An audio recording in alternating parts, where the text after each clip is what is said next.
Joining us now here on the Hill once again, Dan Kanninen. He is the Battleground States Director for the Harris-Walz campaign. Joins us live from Chicago. Dan, thanks for being with us here on the Hill. Appreciate the time. She's at the convention, heading to Wisconsin, and then heading back to the convention. What's the reason for her heading up there tonight and sort of not staying there within the confines of the DNC?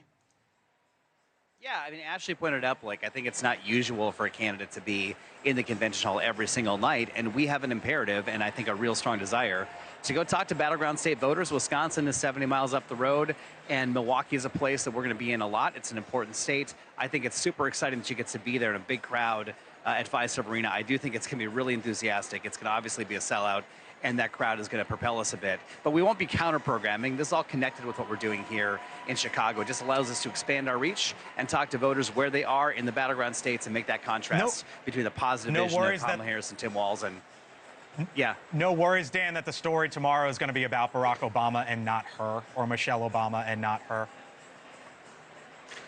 Blake, I think this party has so many incredible messengers and validators for what this ticket should be all about. It's a wonderful thing that we have this great unity here in this hall between, Hillary Clinton and between Barack Obama and Michelle Obama and some of the other speakers, Raphael Warnock. I think we are really happy to have such allies on this campaign, including the former president, who is a great endorser of the vice president. It will be, I think, really important for us in the campaign trail going forward. All right, so that's Wisconsin tonight. Let me talk to you as the Battleground States Director about Pennsylvania, perhaps the biggest state of them all. If Harris wins it or Trump wins it, that's maybe where this election goes. As you know, Dan, fracking is a huge issue in some parts of that state.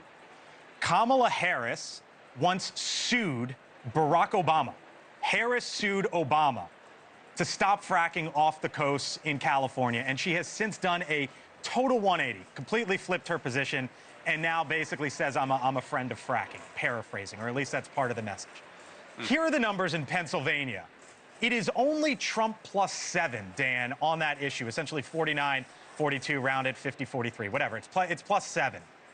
And that shows you, Dan, that Democrats in Pennsylvania are standing by her.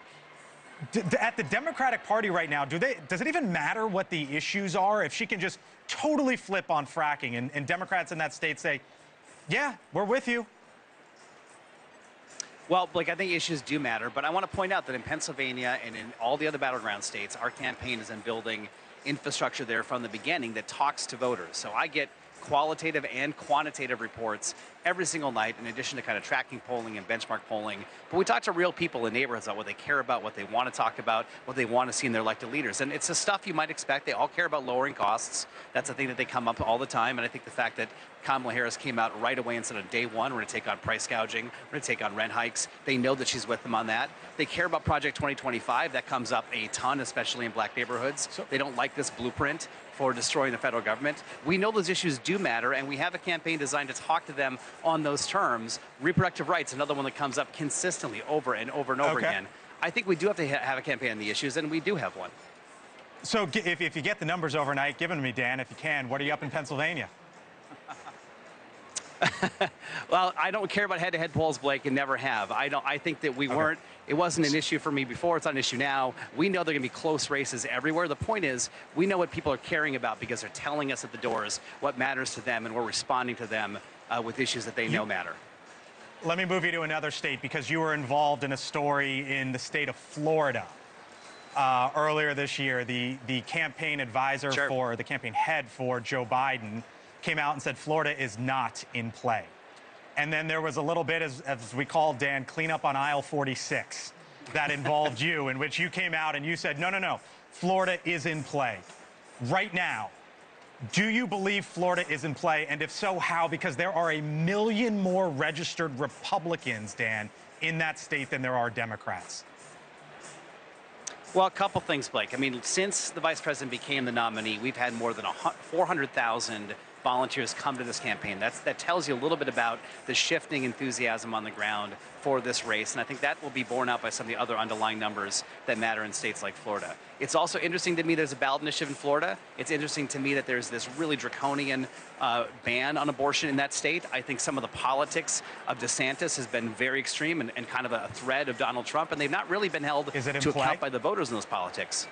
For all those reasons, I think it's super, super interesting, and we'll keep testing it there with our teams on the ground. But I don't hear you say in play. I hear you say interesting, but not necessarily in play.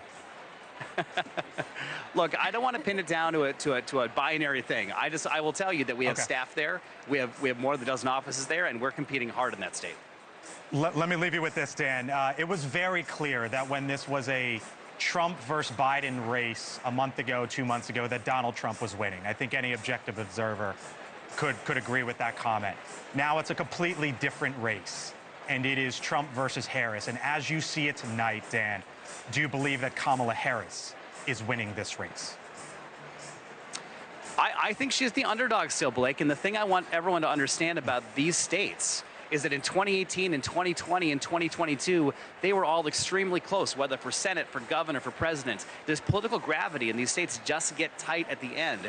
I felt with President Biden, and I feel it with Kamala Harris, that you have to plan and expect a close race. Here's the big difference. We've got 1,600 staff and 300 offices for a year persuading voters intent on winning a close race. Donald Trump does not have any of that, and I think we will win this tough race that we're underdogs in because of that on-the-ground infrastructure and respect for voters.